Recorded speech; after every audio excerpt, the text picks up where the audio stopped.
The cake was still on the counter, untouched, the candles dripping wax into the frosting. My mother clapped too loudly, my father's grin stretched too wide. 18 years, he said, sliding the box toward me. You're an adult now. We thought you deserved something special. I had never unwrapped anything over $50 in my life. Birthdays usually meant socks, maybe a thrift store jacket. So when I tore away the paper and saw the silver outline of a brand new laptop, my breath snagged. My parents exchanged a look, the kind of look gamblers give when the dice land in their favor. You like it? Mom asked, her voice almost eager. Yeah, I managed, brushing my fingers across the smooth surface. It didn't feel real, but the unease started right then. Gifts from them were never free. I carried the laptop upstairs after the awkward, half-hearted singing, the kind where no one really means the words. My room smelled of vanilla lotion and dust. The curtains were closed tight. I placed the laptop on my desk, pressed the power button. The screen glowed blue, then black, then something else. A folder opened automatically. It wasn't blank. Hundreds of files filled the screen. Names I didn't recognize. Photographs that didn't belong to me. I clicked one. My chest turned to ice. Children. Dozens of them. Pictures that should never exist. My blood went cold so fast I thought I might pass out. My parents' voices floated faintly from downstairs, laughing, clinking glasses. I didn't scream. I didn't cry. My breath shivered in my throat, but my hands moved with a clarity I'd never known. I snapped the laptop shut, shoved my desk chair against the door, and pulled out my phone. The operator's voice was calm, steady, guiding me like a lighthouse through fog. I told her what I found. Every word tasted like poison. The birthday candles had barely finished burning when the first knock came at our front door. Police.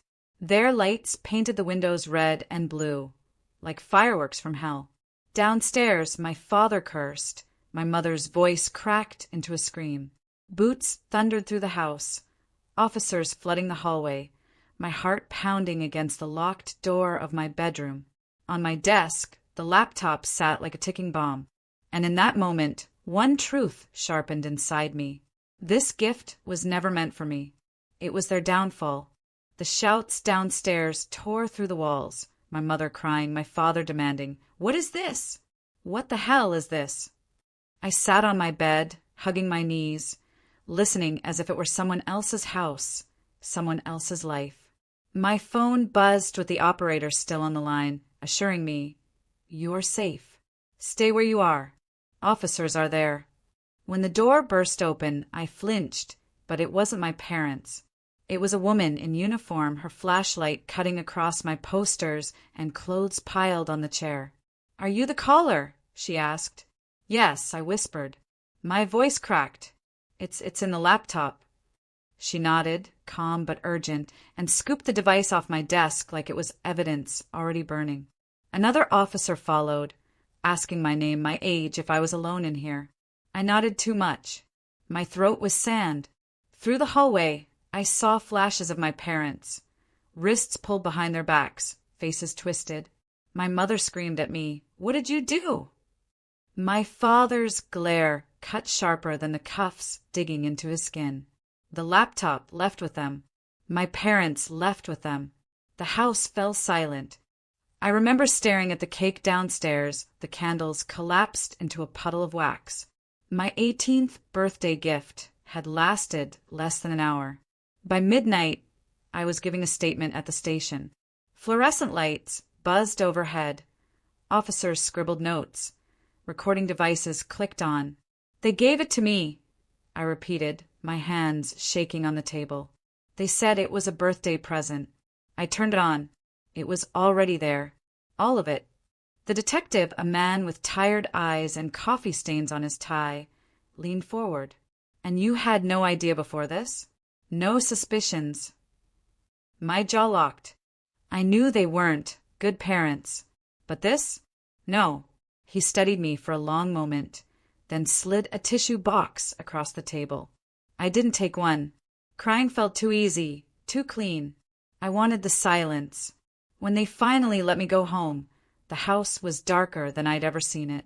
Every shadow felt heavier. I went upstairs, shut my door, and sat in the quiet, staring at the empty desk. And then I noticed it, a small envelope, tucked under the ribbon from the gift box. My name written in my mother's curling script. My hands shook as I opened it. Inside wasn't a card. It was a single key. The key was small, brass, its teeth worn down like it had been used 100 times. No note, no explanation, just the curve of my mother's handwriting on the envelope. For you. I sat there under the dim desk lamp, turning it over in my palm. It wasn't a house key, not the front, not the back, not even the garage. I knew those by heart. This was different. I barely slept. Every creak in the house kept me awake, though the silence was absolute. No muffled TV, no arguing, no footsteps down the hall. Just me, the key, and the ghost of everything I had just seen. By morning, a detective called. He said my parents weren't just being questioned, they were being held. Evidence was strong. Computers, hard drives, the laptop. Enough to bury them. And yet the key wouldn't leave my hand. That afternoon, when the officers gave me permission to collect a few things from the house before arrangements were made, I found myself searching. Drawers, closets, boxes stacked in the basement with dust thick enough to choke me. Nothing, until I remembered the attic. The pull string dangled from the hallway ceiling, frayed and forgotten. I climbed the ladder, slowly, heart hammering, dust falling into my hair. At the top, the smell hit me first. Mildew, paper, something sour. Boxes lined the beams, but one stood out locked. I crouched, holding the brass key tight, my fingers trembling. It slid in perfectly, turned without a fight. The box opened with a groan. Inside, photographs. Hundreds of them. Not the same as the ones on the laptop. These were older, printed, fading around the edges. Kids. Families. My parents smiling in some, not smiling in others. And there at the very bottom, one photo froze me solid. Me, 5 years old, standing in front of a playground I didn't remember. 2 strangers with their hands on my shoulders. On the back, in my father's handwriting, trial successful. My chest tightened until I thought I'd collapse. What did that mean? What was I to them? My phone buzzed in my pocket, snapping me out of the spiral. The detective again. We'll need you at the station tonight for follow-up questions. I shoved the photo into my jacket before he could ever know. Before anyone could.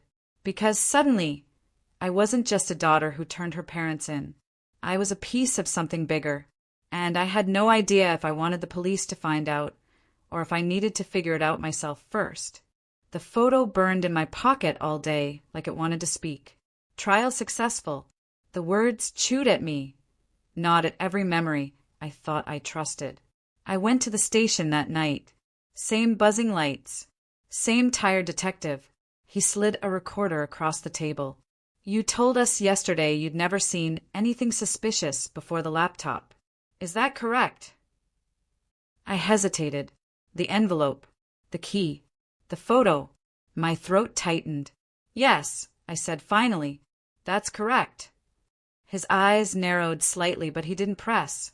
He asked about birthdays, family routines, any friends my parents had over. I gave him half-truths dressed as full answers. Because how do you tell someone you just found proof that you might not even belong to the people who raised you? Back home, the silence felt alive. The house didn't echo with their voices anymore, but it wasn't mine either. I carried the box from the attic into my room. The air smelled like dust and secrets. One photo after another slipped through my fingers. Children's faces blurred by time. Notes scrawled on the back. Failed. Try again. Too old. Keep watching. And then another one of me. This time I was maybe 7. Different playground. Same strangers. A woman with dark hair.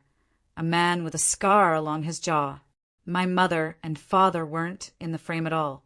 My stomach twisted. My parents weren't my parents. They had taken me, fostered me, experimented with me. The words all clashed, none of them fitting, but all of them wrong. I barely noticed the knock on the door. Not the front door. My bedroom door. Aunt Rachel's voice slid through the crack. "Sweetheart, it's me." I froze. She lived 3 states away. Why was she here? I opened the door slowly. She looked tired, her suitcase still in her hand. Her eyes darted to the box behind me, the photos scattered across my bed. "You found it," she whispered. Her voice wasn't surprised. I gripped the edge of the door tighter. "You knew." She sighed, stepping inside, shutting us in. "I told them it would come out one day. I told them you weren't a child who could stay blind forever." My pulse thrashed in my ears. What am I, Rachel? Her eyes welled, but her mouth hardened. "You're the reason they crossed every line. You were the one who survived when others didn't. That's why they kept you. That's why they feared you." I shook my head, dizzy. "Survived what?" She touched my shoulder gently, then pulled a folded paper from her purse and laid it on my desk. A birth certificate. Not mine. Not with their names. The mother listed was someone I had never heard of, and the father, the man with the scar.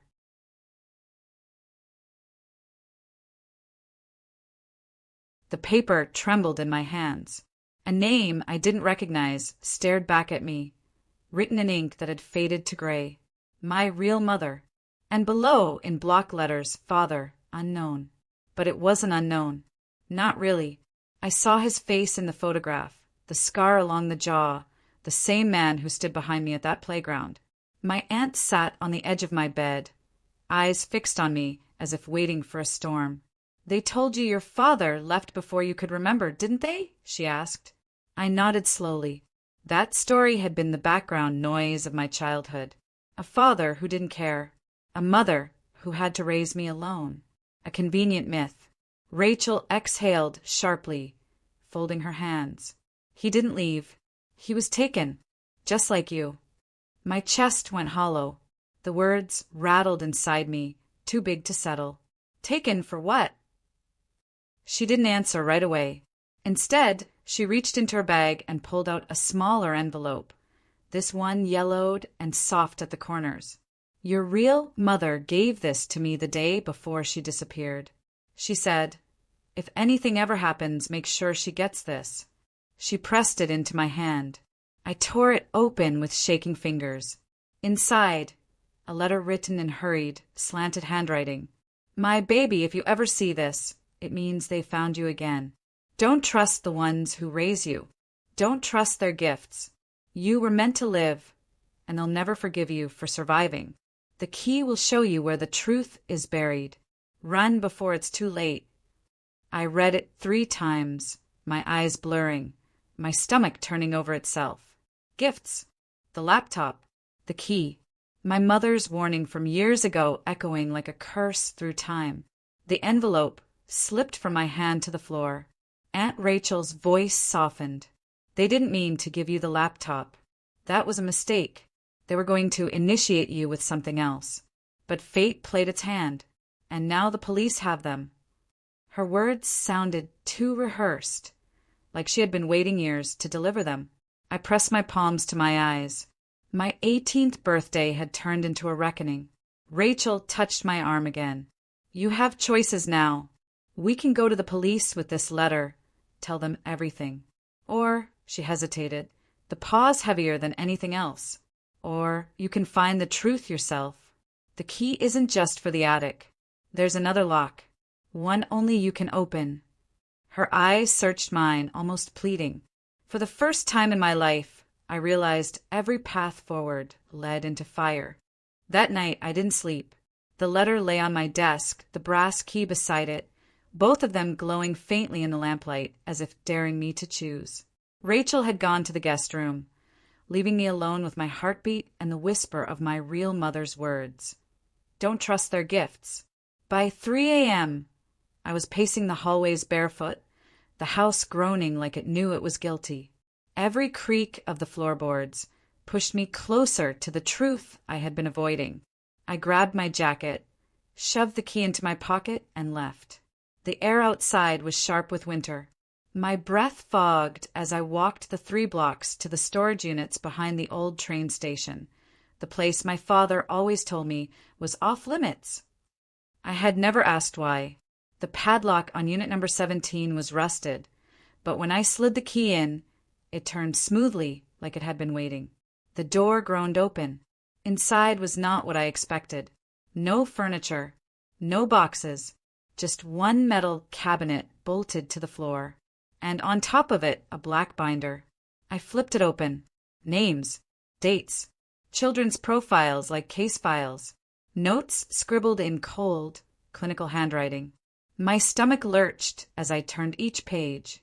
Some files ended with the word failed, others transferred, and then in the middle my name. Subject 47, female. Survived initial protocol. High resilience. Retained for long-term observation. My vision blurred. My legs gave out, and I sank to the cold cement floor, binder open in my lap. All the birthdays, the strange looks from neighbors, the feeling I was never truly theirs. It all connected in one violent snap. The sound of footsteps pulled me back. Rachel's silhouette filled the doorway, her face lit by the glow of a street lamp. She wasn't surprised to see me here. In fact, she looked expectant. "You weren't supposed to find it this young," she said softly, stepping inside. "But maybe it's better this way." Her eyes met mine, steady and almost kind. They weren't your parents. They were caretakers, testers. They followed orders. I swallowed hard. "And you? What are you?" For the first time she smiled. Not cruel, not warm, just knowing. The one who decides whether you get to stay free or whether you go back into the system that made you.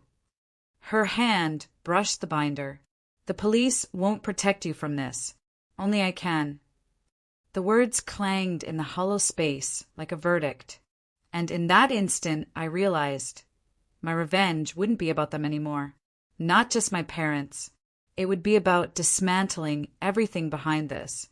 The binder lay heavy in my lap, its pages a map of horrors. Rachel's words buzzed in my ears. "Only I can protect you." But protect me from what? Or from whom? I stood, binder clutched to my chest. "You knew this whole time. You let me live with them. Why?" Rachel's face softened, but her voice sharpened. "Because survival is louder than truth. If you knew too soon, they'd have destroyed you like the others. You were safer believing the lie." Anger scorched through me. "Safer? You call this safe?" I shoved the binder against her chest. Pages slipped, scattering across the concrete floor like broken feathers. Names of kids I'd never meet staring up at me in black ink. Rachel didn't flinch. "You're alive. That makes you rare. That makes you powerful." Her calm terrified me more than my parents ever had. I gathered the pages, my hands trembling. Tucked among them was something new. A contract, stamped with a government seal. Words jumped out. Project Continuum. Assets retained under directive. Assets. That's what we were. I felt my throat close, my vision swimming. This isn't just them, is it? This goes higher. Rachel's silence was answer enough. I pressed the binder shut and hugged it tight. "I'm not going back. Not into any system, not into your hands. I'll burn this before I let it happen." Her eyes glinted in the dim light. "That's why I came. To see if you're ready to fight it, or if you'll run." Her words cracked something inside me. Because I wasn't a runner. I never had been. I slipped the binder into my backpack and zipped it closed. If the truth lives in these pages, then I'll decide what happens next. Not you. Not them. Me. Rachel's lips pressed into a thin line. Then she nodded once, like she had been waiting for that answer. "I'll help you," she whispered. "But understand, the moment you show this to the police, it disappears. Buried. Classified. You'll vanish, too. The only way forward is outside their system. on your own terms. I stared at her, my pulse pounding like war drums. 18 years old, and my entire life was already a battlefield. When we stepped out of the storage unit, the night air bit hard against my skin. But this time, it didn't feel suffocating. It felt sharp, awake. I glanced back at the rusted lock as it clicked shut behind us. That wasn't the night I lost my childhood. That was the night I claimed my war. The binder never left my side. I kept it under my pillow in my backpack, against my chest like it was my second heartbeat. Every page I read, every file I studied, sharpened the truth. My parents had been pawns, not masterminds. The real machine was bigger, faceless, systemic. And yet they had chosen to play their role. They had chosen me as their performance piece. For that, their downfall was justified. The police kept me updated. My parents faced charges, so severe they'd never see daylight again. Computers seized. Evidence stacked. Neighbors whispered. I walked past the reporters, outside the house with my head high, never answering their questions. My silence was my power. But the binder, that was my revenge. I didn't torch it. I didn't hand it over to the police, where it would vanish into red tape. Instead, I scanned every page, uploaded them to 3 encrypted drives, sent them to lawyers, journalists, advocates I researched through sleepless nights. Not my story alone, but the story of all those names, all those children who hadn't survived. Every time I clicked send, it felt like striking a match. Rachel watched me quietly. Sometimes she offered help. Sometimes she only sat in the corner, eyes shadowed, as if weighing whether I'd survive this too. By spring, articles began appearing. Underground program exposed. Whistleblower leaks evidence of child exploitation. The word spread like fire, igniting outrage, forcing hearings, dragging faces of men in suits onto screens. The system didn't collapse overnight, but cracks split wide open. And me? I walked into my 18th year with no parents, no home, but with something sharper, clarity. The last time I saw my mother and father, they were in chains, faces pale and empty, as officers led them down a courthouse hallway. My mother's eyes found mine, desperate. My father tried to speak, but the words dissolved under the weight of their own shame. I didn't look away. I didn't scream. I didn't cry. I only said 4 words, my voice steady as stone. Thanks for the gift. Their shoulders sagged. My mother finally broke, sobbing into her cuffed hands. And I walked out into sunlight. This revenge wasn't loud. It wasn't violent. It was clarity. Their silence would stretch across decades, while my voice, my evidence, echoed louder than they ever imagined. I wasn't their subject anymore. I wasn't their survivor. I was their ending.